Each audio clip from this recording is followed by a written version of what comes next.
promise to solemnly swear that the testimony... Amid fresh reports of reckless behavior by Blackwater in Iraq, Blackwater's CEO, Eric Prince, made no apologies to a congressional investigating committee. I disagree with the assertion that they acted like cowboys.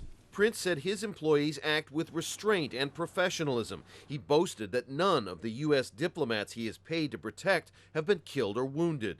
We strive for perfection. We try to drive towards the highest standards, but the fog of war and accidents and the bad guys just have to get lucky once.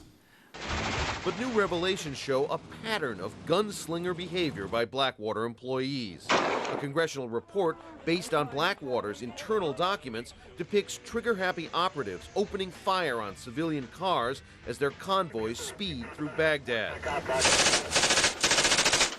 Blackwater security guards have gotten into nearly 200 gunfights in Iraq since 2005. The company's guards usually shoot first and ask no questions later, the report says. But Prince stonewalled, denying any wrongdoing. You do admit that Blackwater personnel have shot and killed innocent civilians, don't you? No, sir, I disagree with that. I think there's been times when guys are using defensive force to protect themselves, to protect the package they're trying to get away from danger. There could be ricochets, there are traffic accidents. Yes, this is war. Lawmakers criticized the State Department, Blackwater's main employer, for not providing enough information about shooting incidents and investigations. We've had a better response from Blackwater than we have from the State Department. Blackwater and other armed security companies are just the tip of the iceberg when it comes to outsourcing tasks once performed by members of the armed forces themselves to private contractors. They do everything from pressing laundry to serving meals to doing IT, computer type of support, various intelligence support. The military has outsourced almost everything short of warfighting.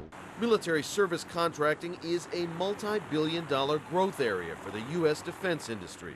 If war is privatized, private contractors have a vested interest in keeping the war going. The longer the war goes on, the more money they make. The congressional committee did not ask Prince about the worst Blackwater shooting incident, which occurred on September 16th and resulted in at least 11 civilian deaths, because the FBI has begun a criminal investigation.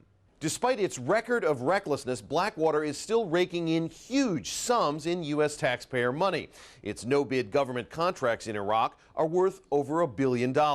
And the individual salaries earned by Blackwater's hired guns can reach well into the hundreds of thousands of dollars.